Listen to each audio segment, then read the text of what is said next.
in processed foods are being linked to early diagnosis of breast cancer in young females. This from General Surgeon with the Bayview Hospital, Harish Thani, in an exclusive interview with the CBC.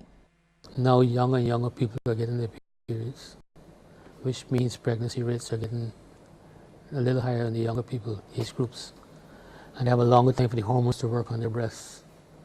And therefore, that's one of the theories that what is increasing our breast cancer in the world. Okay? And how do you stop it? Can't. But because of the kind of food we eat now, as opposed to what we used to eat before, right? A lot of our foods contain so much chemicals that it can actually spurt your growth. Mr. Tani says it is very important to pay attention to lifestyle habits that can link to cancer growth. But people are now realizing, or have to realize now, that instead of diabetes, hypertension, all these things climbing because we're not looking after ourselves.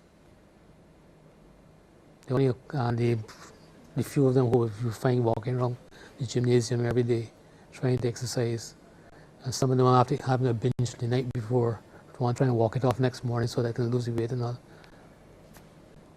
That's how society has changed.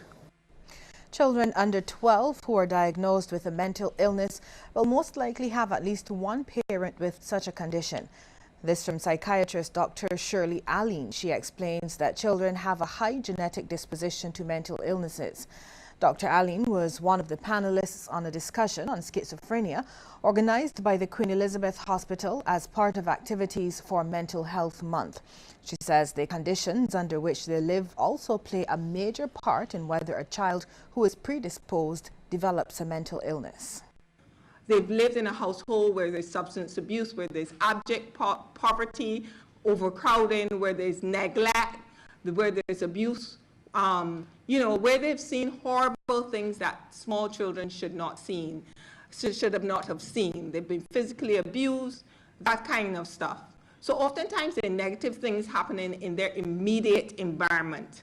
Then within the school environment, what we often will see is these children were victims of bullying, continuous teasing, which the purpose of was to embarrass the child, to scare the child, to get the child to do things they did not want to do. Dr. Allen says in cases where children are diagnosed, the parents and other adults around the child have to be very involved in the treatment process if it is to be successful. What we know is that these children are at high risk for academic failure. We know that they're high risk for having very few friends and not having a normal adulthood, not being able to attain employment or hold down a job. So if we know these things, then we know we can target them. So medication is one part, and consistency with that, and troubleshooting any problems that may be associated with that, such as, so preemptively, if I put a child on antipsychotic medication, we talk about nutrition and we talk about exercise. So I've gotten into the habit of writing exercise as a prescription. There is a view descendants of Africa, particularly those in Barbados and the Caribbean, have been slow in taking advantage of the opportunities in the motherland.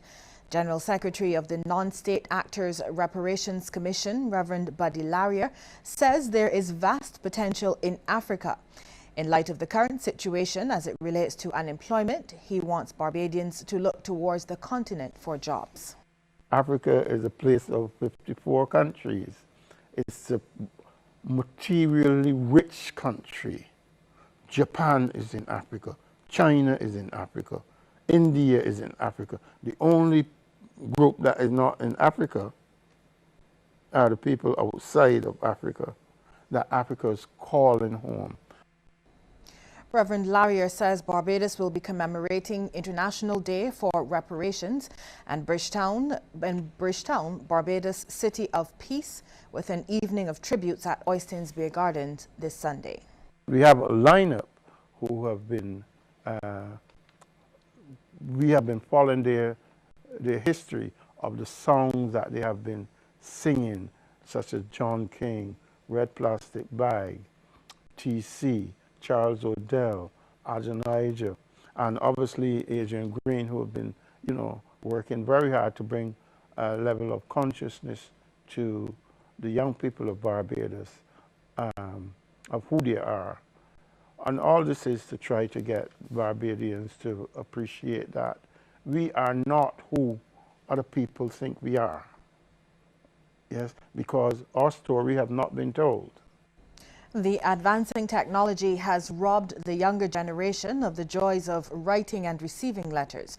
This is the view of Deputy Postmaster General Margaret Ashby. She also says it deprives them of acquiring the technical skills associated with formal letter writing. Ms. Ashby was speaking at the prize-giving ceremony for the Universal Postal Union International's letter writing competition, which was started 43 years ago to promote letter writing. The overall winner, Taya Manning of Queen's College, took home a trophy and a tablet for her letter about the benefits of music. Ms. Ashby told the winners letter writing skills are sorely lacking today. If I was to ask a young student or even an adult, when last have you received a letter? And I'm not saying not an email or a WhatsApp, but an actual letter. I believe for most persons, the answer would be a deafening silence. We in the Post believe that this is unfortunate and would like to encourage all persons to rekindle the joy of letter writing. Guest speaker, Miss Barbados World Zoe Trotman, urged the prize winners to continue striving for excellence. She told them their mind is the most powerful tool in achieving the impossible. This is why I like to tell young people, set big, ridiculous goals. The more impossible they seem, the better. Set a goal so big, you have to grow into the individual who can achieve this goal. Goals are important to have. They keep you focused and they keep you grounded. Focused on you and your vision. We'll have news from the region and further afield after this break. Stay with us.